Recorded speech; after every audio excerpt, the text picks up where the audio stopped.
years since Russia invaded Ukraine. How is the life of students there? This week we explore Timestamp, a 2025 documentary film that features a mosaic of the everyday lives of teachers and students from different corners of Ukraine. How did this film become the only documentary selected in competition at the Berlin Film Festival 2025? Stay tuned to find out. Hey, come on! The screening is about to begin! This is Cinematic Motif.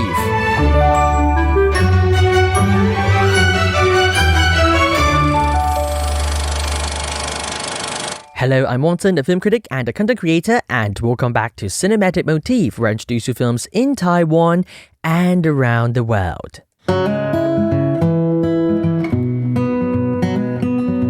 Alright, so today we're going to talk about the movie Timestamp. It's released in Taiwan this week, actually today. So, the first thing you see in Timestamp is an empty classroom, and it's one of those images that seems simple until you sit with it for a moment, because that emptiness isn't just visual, it's emotional, I would say, and it carries the weight of absence, of disruption, of the war in Ukraine. But then, almost immediately, the room fills again. Children come in, noise returns, life resumes, and right there in that shift you have the entire film. This is a movie about the life of students and teachers during the war in Ukraine. Because Timestamp isn't interested in the spectacle of war, it's interested in what happens around it, how life continues, awkwardly, stubbornly, and sometimes even heartbreakingly. And there's no narration in this movie, you're just placed in these spaces and asked to look at their lives, and what you end up seeing is something far more unsettling than the battlefield. It's the normal life and how people are trying to go on and even try to have that resilience in this life during the wartime. So today we'll talk about this movie in depth, and I hope you enjoy the movie. Okay, so let's start with the form of this movie a little bit. One of the most striking things about Timestamp is that it doesn't behave the way most documentaries do. There's no central character, there's no tidy narrative arc, and there's even no strong emotion, I would say. And depending on what you expect, that might feel disorienting at some point, or even at the beginning of this movie. But I'd argue that's exactly the point of the director, because war, as experienced by civilians, doesn't arrive as a neatly structured story. It comes in fragments, in interruptions, and in moments that don't resolve, and the film mirrors that feeling. It's like a journal, just documenting everything, but it doesn't give you a full story of something. What's particularly fascinating is its focus on schools. Now that might sound unusual until you realize how rarely recent war documentaries spend time in these spaces. So for example, films like 2,000 Meters to Andriivka, which premiered almost at the same time as Timestamp last year. In fact, I watched 2,000 Meters to Andriivka in the Cannes Film Festival last year, but Timestamp was released at the Berlin Film Festival almost the same point, I would say. That film, 2,000 Meters to Andriivka, and other films about Ukrainians' war, it often takes us right to the front line. But Timestamp does the opposite. It steps back into classrooms, hallways, playgrounds, in schools. And what you get is something quietly radical. It's a portrait of war, not as an event, but as a condition. This classroom becomes this strange, almost paradoxical space. It is designed for stability, for learning, for the imagining a future, yet constantly interrupted by the present reality of conflict, such as the air raids that continues to appear throughout the whole movie, and even the alarms. And the camera just sits there. It watches. It doesn't tell you what to feel, but it's really, really strong, I would say. So later on, we're going to talk about the trauma and the resilience in this movie, Timestamp. But first, let's play a song. This is Ed Sheeran's collaboration with Ukrainian musician Antitila, and this track is called Two Step. It's one of the songs that earlier supporters of Ukraine after Russia's invasion started. Let's give it a play on Radio Taiwan International. Keeps us depressed, we forget that we're here right now. Cause we're living life at a different pace, stuck in a constant race. Keep the pressure on, you're bound to break. Something's got to change. We should just be cancelling all our plans and not give a damn if we're missing out on what the people think is right. See you do a picture behind a screen and forget to be. Lose the conversation for the message that you'll never read. I think maybe you and me, oh, we should head out to the place where the music plays, and then we'll go all night. Two-stepping with a woman I love. All my troubles standing up, and when I'm in your eyes, electrified. We'll keep turning up and go all night. And we had dips and falls in our time, but we know what it feels to be low then up, alone then love. And all we need is us to go all night, night. Two-stepping with a woman I love. Night, yeah. All we need is us. Сирени обірвали наш сон. У дві валізи все минуле, далі go-go. Ти за кермом невідомий, всі нерви вкулакуй нерви. Мене так, я залишаюся вдихати дим. Останній запах і Діор із ним. Я пам'ятаю, ти хотіла в Рим. Все йде до того, що спочатку на Крим. Свій двіж замутим, ніхто не вийде із води сухим. Нас застав напряжний ранок, як серіал, драма місяцями. Герої ми тут шоураннер. Горить сюжет, скільки ще ракет. Мила, обіцяю, коли все мине. Я танцюватиму з тобою so slow. І цілуватиму тобі не любов. Знов і знов чекай мене, коли все це мине. Я паду з тобою в цей флоу. Зацілую туди, де любов. Знов і знов чекай мене, коли все це мине. Night, night. Two-stepping with a woman I love. Night, yeah. All we need is us to go all night. Night, night. Two-stepping with a woman I love. Night, yeah. All we need is us to go all night. Ed Sheeran featuring Antitilla, Two-Step on Radio Taiwan International. This is Cinematic Motif with me, Wanson Wang. Antitilla is a Ukrainian rock band based in Kyiv, and that was their collaboration with Ed Sheeran. It's a new version of Ed Sheeran's popular track Two-Step. It's Ed Sheeran trying to showcase his support for the Ukraine during the Russian invasion to Ukraine. Now, coming back to the movie Timestamp we're talking about today. So it's released in Taiwan today. If you're interested in that documentary, go and watch the movie in Taiwan. So we've already talked about the form of this movie, and let's move on to the trauma in this movie. When we talk about war films, we often talk about trauma as something explosive, like a spectacle, and throughout the movie. But Timestamp does something much more unsettling. It shows trauma as something ongoing for the civilians, something that doesn't arrive because it's already there. It's there all the time since the invasion started. You see, in these repeated moments of silence, for example, collective mourning that just happens almost routinely, and you also hear in the trauma in the air raid sirens cutting through daily activities, not as dramatic set pieces, but as interruptions, life pauses, then resumes, slightly altered throughout the whole film. And there's a scene in air raid shelter where children begin to cry. And what's remarkable is how the teacher responds.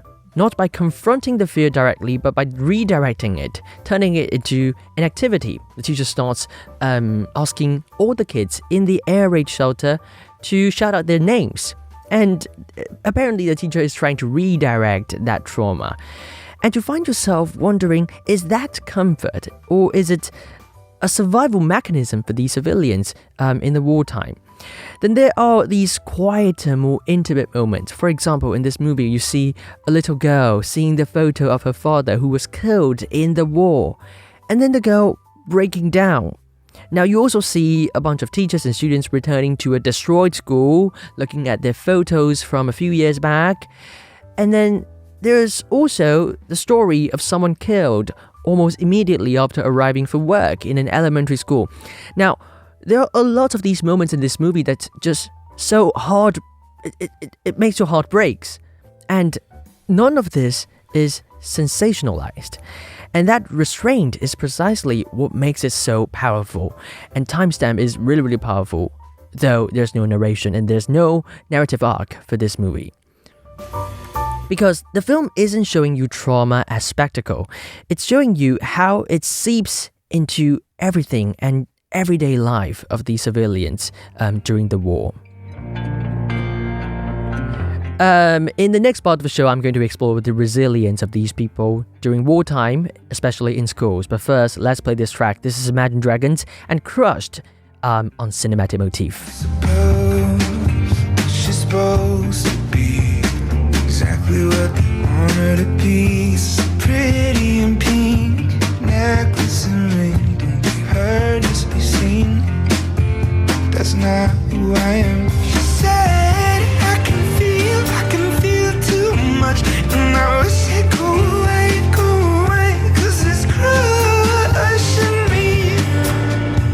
It's crushing me.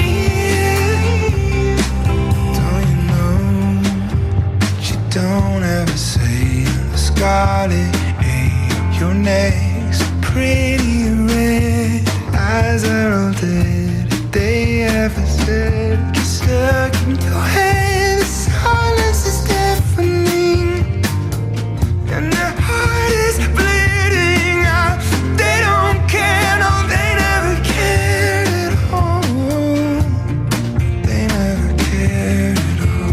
That's not who I am. She said I could feel too much, and I wish it go away, 'cause it's crushing me. It's crushing me. It's crushing me. It's crushing me.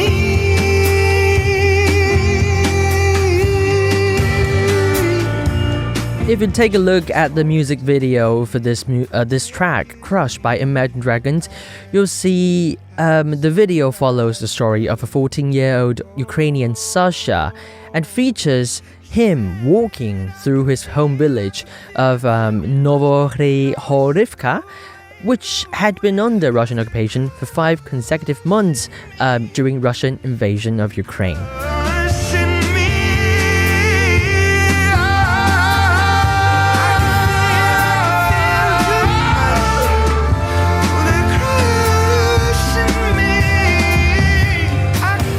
Russia might be trying to crush the people in Ukraine, but can they do that? Have they succeeded?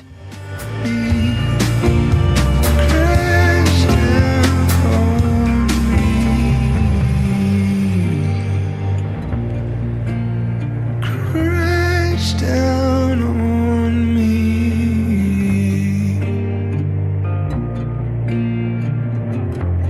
Imagine Dragons and Crushed on Cinematic Motif. Today we're talking about the Ukrainian documentary Timestamp, which is released in Taiwan today. Actually, today. So we've already talked about the forms and also the trauma presented in this movie. But I think the virtue and the point is actually how these civilians maintain their normal life during wartime, and that is the resilience showcased in this movie. It would be very easy, or perhaps too easy, to come away from Timestamp and say, well, this is a film about resilience. And yes, on one level, it absolutely is. Teachers keep teaching. It's so interesting. You know, you see classes move online, students learn not just maths, but also survival in school. Sometimes the teachers teaches them drones, emergency systems, and even how to build trench support for the war. So I would say, you see these teachers trying to teach all the time. Life doesn't stop, it adapts. You even see graduation ceremonies happening virtually, and you see college entrance exams still taking place in this movie, and then suddenly these bursts of joys of these students' everyday life, including how they are still dancing and filming TikTok videos and laughing and trying to have a normal graduation ceremony, though everything is not normal. They are genuinely joyful in this moment. But here's the thing, the film doesn't present this as triumph. It presents it as a necessity. It's how these students trying to survive in this chaotic life. So this isn't resilience as empowerment, it's resilience as survival. The dancing doesn't erase the grief, it exists alongside it. And that's what makes the film so affecting. It refuses to simplify everything, not to simplify the whole war into just in the front line, or just a story of how Russia invaded Ukraine, things like that. And the whole film refuses to resolve everything. Although, at the very end of this movie, you still get to see, spoiler alerts, 2 graduation ceremony, 1 virtual, 1 physical. But it does not resolve everything. You know, there are still lots of unresolved questions in the movie. What you're left with is something much more complicated and much more honest. The sense that life, even in war, doesn't pause neatly. It continues unevenly, painfully, but persistently. And perhaps that's the most powerful thing Timestamp does. It doesn't just show you war, it shows you what it means to keep living through the war. And that is the real beauty of these people still trying to get their life normal in Ukraine. And it's really, really touching, and I would highly recommend you to go watch the movie Timestamp in Taiwan in cinemas right now. Or the Mandarin Chinese translation is 学校的墙不见了. I'm a man on the moon. Alright, so that's all for our show today. As always, if you've got any requests or feedback, do send your email to wanson@rti.org.tw. You can also follow me on Instagram and YouTube. My handle is @wansonscafe. Today's final song for you is the Banjo Song by Mumford & Sons. I just want to show that, people are always trying to support Ukrainians. At least here at Radio Taiwan International, we try to support Ukrainians in different ways. There are Ukrainian journalists. There were Ukrainian journalists who came to RTI a few months ago from Poland, and we've also got our Ukrainian service. My colleague Oleg is doing excellent and extraordinary stuff for Ukrainian audience. So we'll be standing by the Ukrainians. We'll be standing by you if you're Ukrainians listening to this broadcast. And I hope everything will be alright at some point. The song is The Banjo Song by Mumford & Sons. And this has been Cinematic Motif. Thank you for tuning in. I'm Wanson. I'll be back next week. Goodbye. Now there's gold in your eyes, in this rosy-fingered light, like a man on the moon. Out of sight, out of mind, never raise the alarm. Yeah, I'm just like you. Can you lay down all the things you've done? Don't turn your face around, you can't come undone. And hey, did you call, did you fall, do you need someone, do you need someone? And hey, I'm a mess myself, but I think I could be someone. If you need someone, I was alone, it was fine. I could deny a lie, I could just push back and make believe, and it was all